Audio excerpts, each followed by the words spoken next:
Hello and welcome to English class of Standard 12th.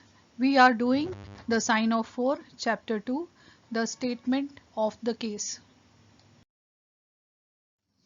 The sign of 4, chapter 2, we have to deal with the statement of the case. The name of the chapter is the statement of the case.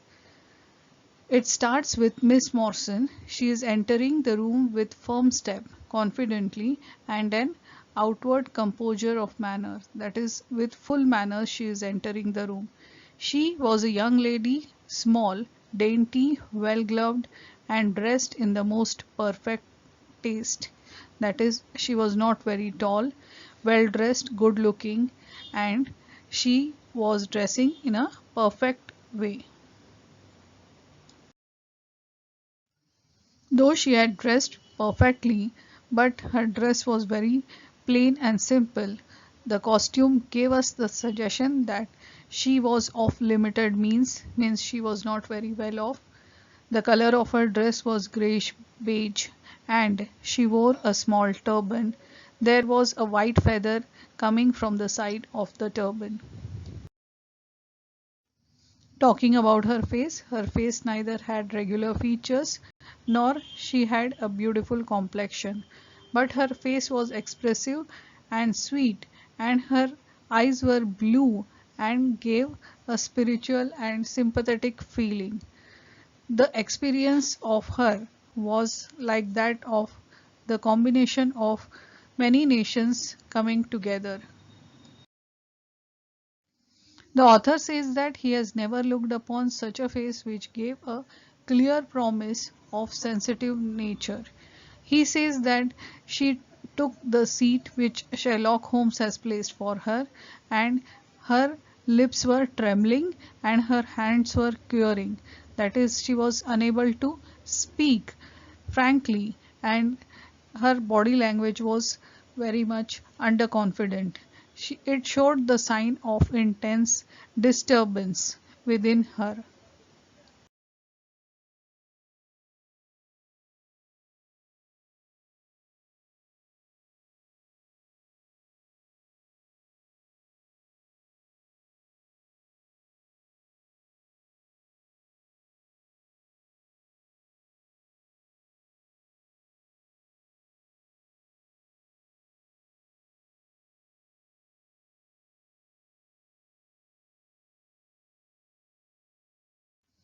Holmes thoughtfully remembers Mrs. Cecily Forrester, and he says that it was a very simple case. To which Mary says that she doesn't think that her case is also the simple one. She is imagining that the situation in which she is very difficult and a strange one. Listening to Mary, Holmes, rubbing his hands, leaning forward in his chair with an expression of extraordinary concentration, he asks Mary to state what her case is in a brisk business tone. Dr. Watson was in embarrassing position because he thought that Mary would be comfortable to state her case to Holmes if she is alone with Holmes. So that is why he was rising up from his chair so that he can leave the room. But Mary herself, she with her hands asked him to stop there and be with them in the same room. That is how Watson stayed there with Holmes and Mary. Briefly, Mary started to disclose the facts. She said that her father was an officer in an Indian regiment who has sent her when she was a child in England. Her mother was dead and she had no relative in England, so she was placed in a boarding establishment at Edinburgh, and there she remained until she was 17 years of age. On reaching London, she drove to Langham and she was informed that Captain Morrison, her father, he was staying there, but that he had gone out the night before and had not yet returned. She waited all day without news of him. That night, on the advice of the manager of the hotel, she communicated with the police, and the next morning they advertised about missing Captain Mawson in all the newspapers. Mary says that their inquiries led to no result, and from that day to this one, no word has ever been heard of her unfortunate father. She says that he came home with his heart full of hope to find some peace, some comfort, and instead she stopped saying further.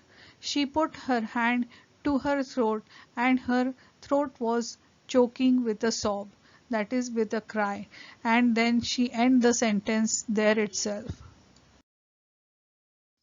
Opening his notebook, Holmes asked about the date on which Captain Watson had disappeared, to which Mary replies that he had disappeared upon the 3rd of December 1878, nearly 10 years ago. His luggage remained at the hotel and there was nothing in it to suggest a clue. Some clothes, some books, and some considerable number of curiosities from Andaman Islands, continued Mary. She says that he had been there as an officer in charge of convict guards. Holmes further questions, had he any friends in the town? Only one that we know of, Major Sholto, of his own regiment, the 34th Bombay Infantry. The major had retired some little time before and has lived at Upper Norwood. We communicated, that is, Mary and the officers communicated with him, of course, but he did not even know that his brother officer was in England. Holmes says that is this the only case that she wants to hand over to Holmes? She says that it is not yet described to him the most important part of it, that is, about 6 years ago, to be exact, it was on 4th of May 1882, there was an advertisement that appeared in Times and it was asking for the address of Miss Mary Mawson. It stated that it would be in her advantage to come forward and give her address, but there was no name of the person who has given the advertisement. Mary at that time had just entered the family of Mrs. Cecil Forrester as a governess. Mary was given the advice by Mrs. Cecil Forrester to publish her address. Mary did so, and on the same day there arrived through post a small cardboard box addressed to Mary. It contained a lustrous pearl, but there was nothing written along with it. Since then, every year upon the same date, there has always appeared a similar box which contained a similar pearl without any clue as to who was the sender. As the pearl was shown to the expert said that it was of a rare variety and it was of considerable value, that is, it was very valuable. She said that you can see it for yourself, and opening a flat box as she was speaking, she showed the 6 pearls of the finest quality to Mr. Watson. Listening to the statement of Mary, Sherlock Holmes says that it is the most interesting statement, and he further inquires her whether anything else has occurred to her. She replies that yes, it is no later than today the thing has happened, and that is why she has come to him. This morning she has received a letter, and this letter he can read it by himself. Mary hands over the letter, but Holmes asks for the envelope. He observes the envelope very carefully. He sees that it has a postmark of London, southwest, and the date is July 7th. So Holmes observes that it has a thumb mark on the corner of the envelope, and probably this is the mark of the postman. Then he observes the envelope and says that it is of the best quality. The envelopes are nearly costing 6 pence a packet. So the man who is sending this envelope is a man who is very particular about his stationery. There was no address of the sender on the envelope, and the letter read as such: Be at the third pillar from the left outside the Lyceum Theatre tonight at 7 o'clock. This is the address where Mary has to reach tonight. Then further the letter says that if you are distrustful, bring 2 friends. She is asked to get 2 friends along with her. And also further the letter says that you are a wronged woman, that is, injustice is being done to you, and so you will get justice if you come. Do not bring the police. If you do, all will be in vain. So you will be in trouble if you get the police.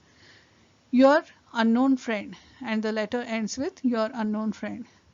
Then after that, Holmes reacts that, well, really, this is a very pretty little mystery. What do you intend to do, Miss Morstan? Holmes is asking Miss Morstan what exactly is she planning to do as a reply of this letter. That is exactly what I want to ask, says Mary Morstan. She asks the question to Holmes.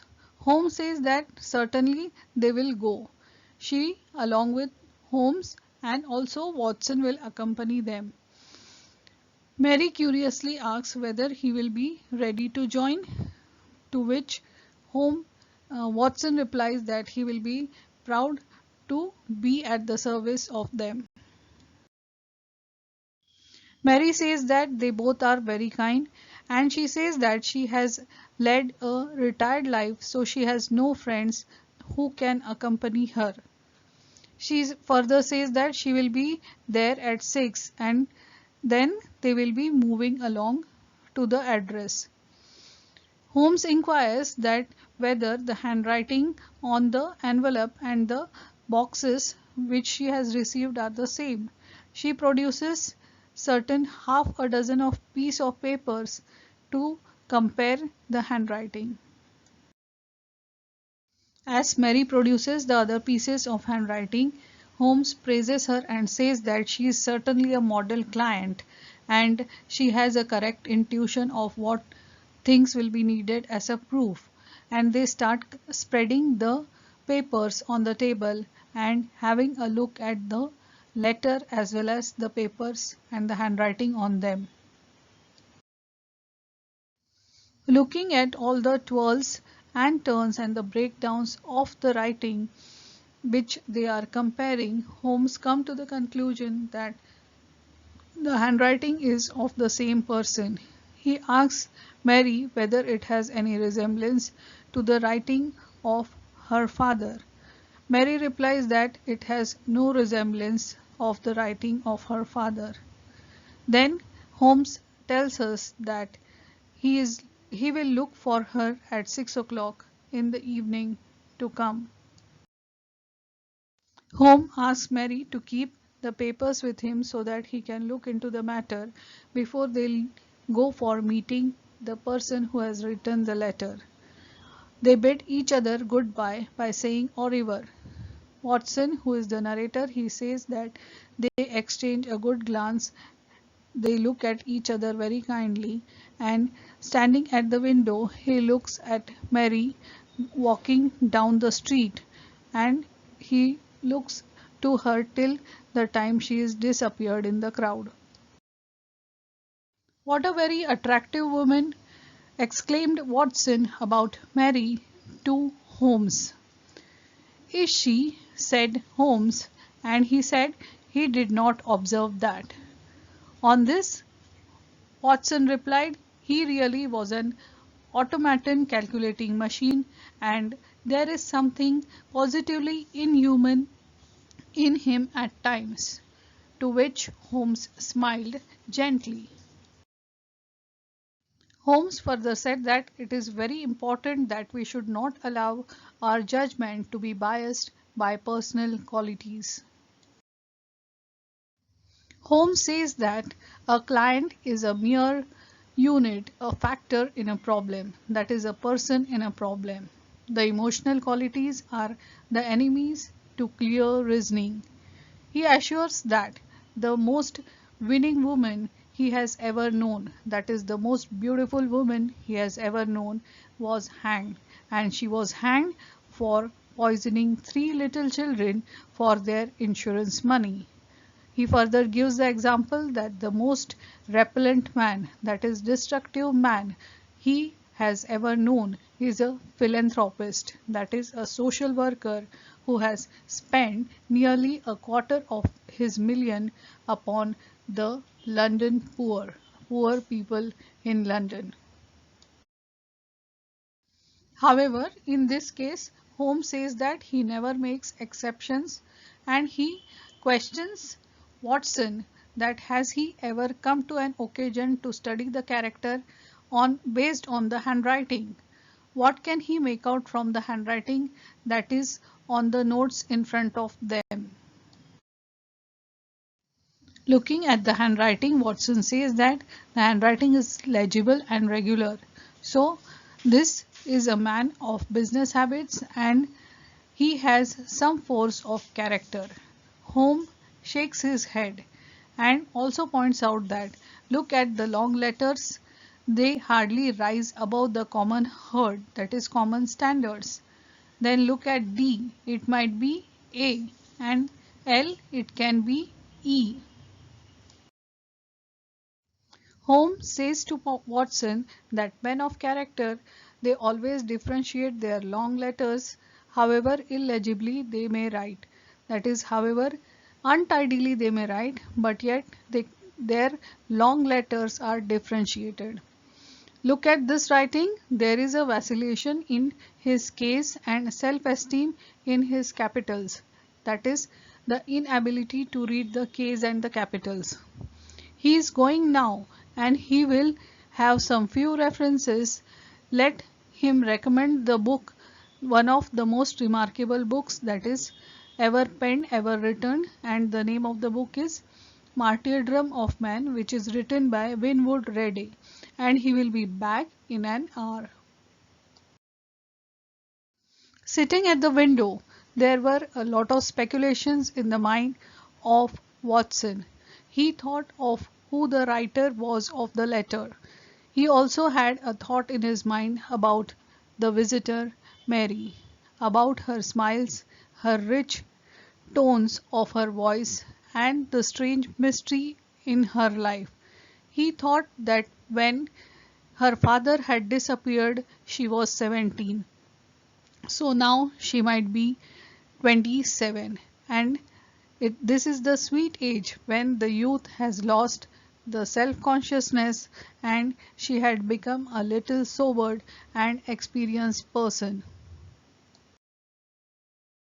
So Watson sat and was absorbed in the thoughts, but suddenly a dangerous thought came to his mind and he hurriedly went to his desk and continued with his pathology work.